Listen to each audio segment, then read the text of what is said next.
Someone asked, Manny, do you have the same chart? I don't have the chart. Just tattoo it on my forehead. No R2, RMSC, or squared, whatever you want to call this chart. I don't have it anymore. I'm not going to do it. It is deleted. It is somewhere in the abyss. It is in the universe floating off to the next planet with life. It's not here anymore. And it'll never be here unless, I don't know, you do it yourself. But I'm not doing that. Anyway, on the raft floating away. Yeah, it's somewhere. I have no idea. So I don't have that anymore. Bama 500 didn't go unnoticed, man. Much love, dude. So I don't have that anymore, but I will say, because I think, and this is more for newer people, the people that come in and say, Manny, first of all, love your content. What is the best projections? What is the best ownership? You guys talk about that all the time, and I'm like, that doesn't matter, and that doesn't matter, because they're all very, very similar, right? LeBron at 56, same as LeBron at 57. It's not going to make a big deal. And for the most part, most of the projection systems have similar numbers. Like it's not one like that one's much better than that one. Relax. How you make your lineups is much more important, right? Now, I have this isn't a case study, but I have now a week of results doing, and I told you guys I was going to do this, more contrarian lineups, right? So I have now a pretty good sample of, and I'll tell you guys kind of what my ROI looks like compared to what it looked like before, right?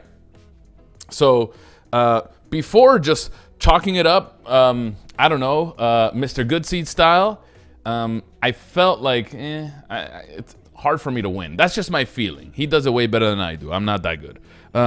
Now with this style being a little bit more different, finding guys I can fade and be under the field on and not being that scared, taking more stands, I think is, number one, funner, if that's a word, more fun.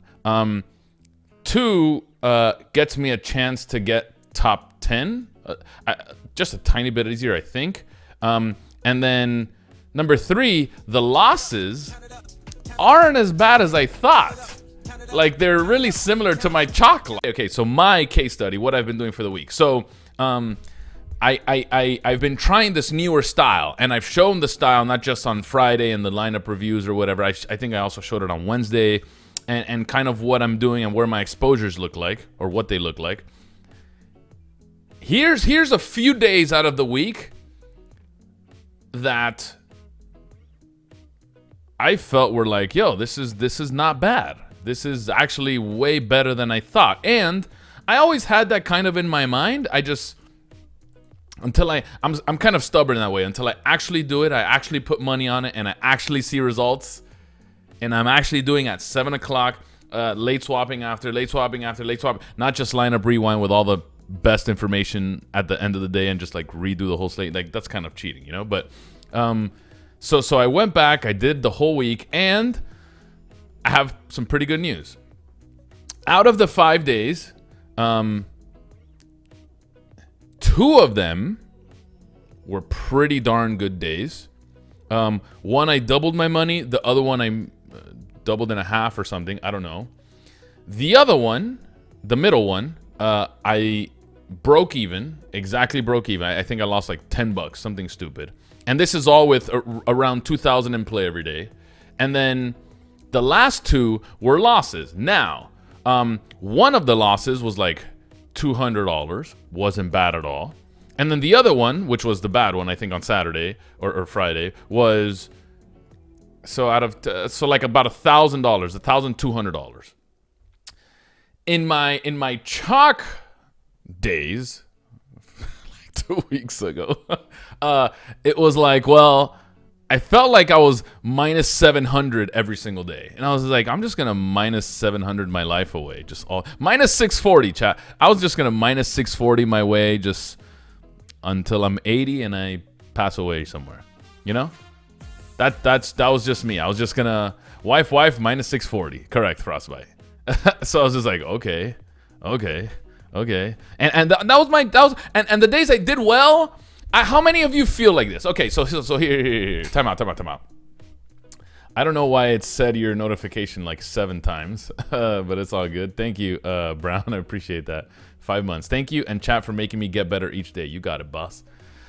So tell me if I'm not speaking your language. You guys play the very best plays, right? You have your projections. You tweak a little bit. You make the very best things. If you want to put 2 uniques, 3 uniques, it's fine. You want to add a little sliver of randomness, fantastic.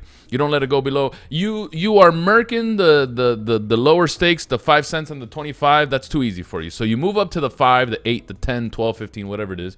You play what's reasonable for you. But every single day in that tournament, it's minus 200, minus 450, minus 500, minus 200, minus 300, minus 150, minus 500, and it's just like you can never get over the hump. But you have that thing in the back of your head that's like, I mean, if I change my projections or I use something else, then that's when the other one's gonna hit, and you're just like back and forth. You're just back and forth. You're just back. I knew that was gonna win. Now you go back and it's another minus 200. Actually, today plus 250, but then again minus 300. So like, and you're in a never-ending loop of what am I doing? What am I doing? What am I doing? What am I doing? And I see it in Discord because some of us get into the habit of just like tilting the first quarter. I don't know why you guys do that. I have no idea why that's a thing. First quarter, I knew I shouldn't have played Thon Maker. Damn it, dude. I knew it. That guy sucks, man. Even though he's 3K, I fell for and he still gets there, and you guys are tilting for no reason. But at the end of the day, it's a minus, and in my my 1 week analysis of this is going for the win, right? Going for the win, i.e. getting a little more different, contrarian, whatever, is still going to, you're still going to have some losing days because, you know, Chalk City, you know what I don't get about the Chalk ways? You know, I'm going to invite, I need to message him. I'm going to invite Mr. Goodseats to another lunch. I'm going to get him plastered with margaritas and then ask him, tell me the truth, man, because I play Chalk all the time. It never works. You do it and you win. How? It just doesn't make sense. Like, you ever see those people or like the most chalkiest of players? We were talking the other day about that BK Reader guy, right? That BK guy. All of a sudden he is Chalk master, but like his chalk is like good chalk. How does that work? You know, I don't understand. So like every time I play Chalk and I was like, you know what? They're right. Come on, Chalk. It just doesn't work for me.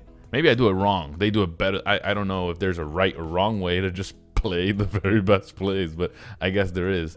And it's now that I've tried this, I love my chances. I love the swings are pretty much just the same, and I have a chance at top 10. So although I didn't bank, I did have 5th place, 7th place, 10th place, and then obviously a bunch of 100s. But it's something that I hadn't felt like I had a chance. You know those. Okay, so we've all had at least one sweat. Doesn't matter the stakes, doesn't matter anything. The feeling of a sweat, man, that is a good feeling in DFS. Yo, tonight we can sweat, boys. Let's go. We're in the top 20. We got player minutes remaining. No one above us has more. We're great. That's such a good feeling. And sometimes we can go like 3 weeks without experiencing this, and it's frustrating. And you think your process is garbage, and you think your projections are garbage, and you think your ownership projections are garbage, and you're just like frustrated, right? And or 3 months, or 6 months, or a year, or whatever. And it's something needs to change, and it's probably not the projections. The projections are so like. Here's the difference in projections. You use many super duper projection 3000 model, and you have 78% LeBron, 60% Giannis, 50% Luka. You use the Siege Mega Bobo projections, and you will have, instead of 78% LeBron, you'll have 69% LeBron. Lol. Then you'll have 75% Giannis, and you'll have Luka at 50. And because it's seed projections, Luka at 50 scored 81 and broke some sort of record because his projections hot bubble garbage. But if you use my projection, all you did was you had, I don't know, 10% more of Giannis. But that's not the real difference, right? That's not what's going to make you win or lose. It's how you make your lineups, right? I always said, and it's so funny because when I had that run in NFL, it's like, so for NFL, I use base projections, right? And then I tinker a lot of my projections, right? I add obviously all my settings or whatever. But a lot of you in here at that time were using very similar projections to me. And the lineups just never came out the same. And it's not the actual projections, it's what you do with your settings, right? That's what's the difference. So I get it that some may think, Manny, what's the best projections? I want to use those, but that's not going to win you the money. Manny, what are the best ownership projections? So I can use those. That's not going to win you the money. That's not going to win you the money. What's going to win you the money is how much better you can make lineups.